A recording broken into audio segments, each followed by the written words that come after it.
E aí galera, bom dia, boa tarde, boa noite. Tá começando mais uma aula aqui do Como Aconteceu e o assunto de hoje vai ser a divisão tradicional da história. Então é um assunto super importante para a gente poder se inteirar e entender melhor até as próximas aulas que a gente vai abordar. Tá? Então, como é feita essa divisão tradicional da história? Para a gente poder falar dela, a gente precisa ter dois pensamentos antes. Tá? O primeiro é que ela é uma divisão feita por historiadores europeus. Então ela vai dar uma ênfase muito grande para os acontecimentos que aconteceram na Europa. Tá? Então vai ter essa ênfase na Europa. E ela é uma divisão que considera os acontecimentos políticos, né? Ela dá relevância para os acontecimentos políticos, né? Então ela não vai dar importância para as mudanças sociais ou até econômicas, ela vai dar realmente relevância para os acontecimentos políticos. Tá? Então, como é que vai começar essa divisão da história?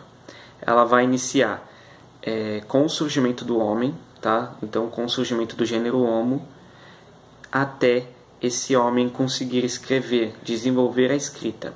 Tá? Então, esse primeiro período, desde o surgimento do homem até o homem desenvolver a escrita, a gente vai chamar de pré-história. Então, pré-história é a primeira etapa aí da divisão tradicional da história. Tá? Então, depois do homem começar a escrever, né, que vai ser mais ou menos ali 4.000 anos antes de Cristo, né, tem algumas diferenças entre um povo e outro, da época que eles começaram a escrever, mas a gente dá esse parâmetro aí de 4.000 anos antes de Cristo. Vai começar a Idade Antiga. Tá? Então, o homem começou a escrever, a gente vai começar a chamar de Idade Antiga.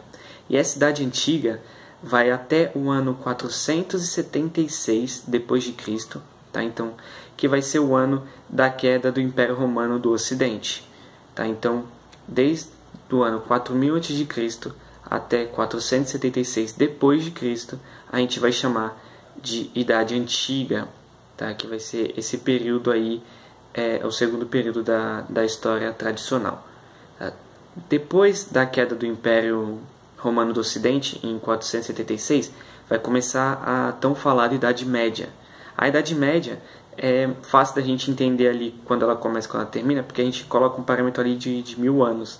Então a gente diz que ela teve quase 1000 anos, porque ela vai de 476 até 1453. Tá? Então ela vai ter início, como eu falei, na queda do Império Romano do Ocidente, e ela vai terminar com a queda da cidade de Constantinopla, com a conquista, né, da cidade de Constantinopla pelos turcos, né, pelo povo turco otomano, que vai conquistar Constantinopla em 1453. Tá? Então, por isso que a gente diz aí que a Idade Média teve quase 1000 anos.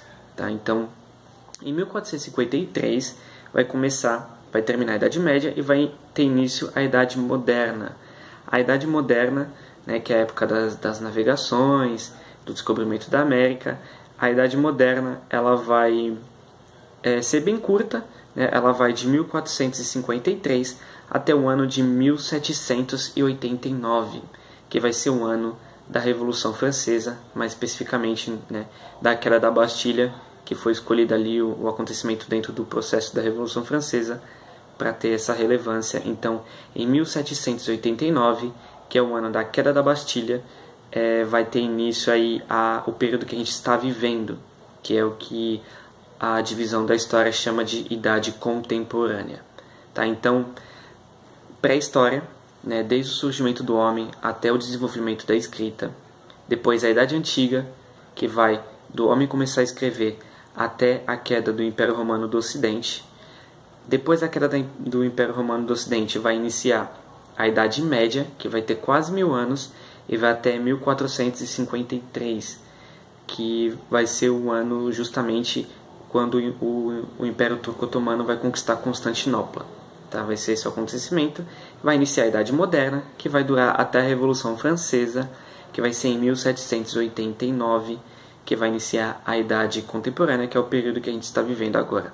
Tá? Então, a aula de hoje foi essa. Até a próxima. Continue assistindo as aulas do canal. Inscrevam-se aí se vocês gostarem, mostrem para os seus amigos e tchau, tchau.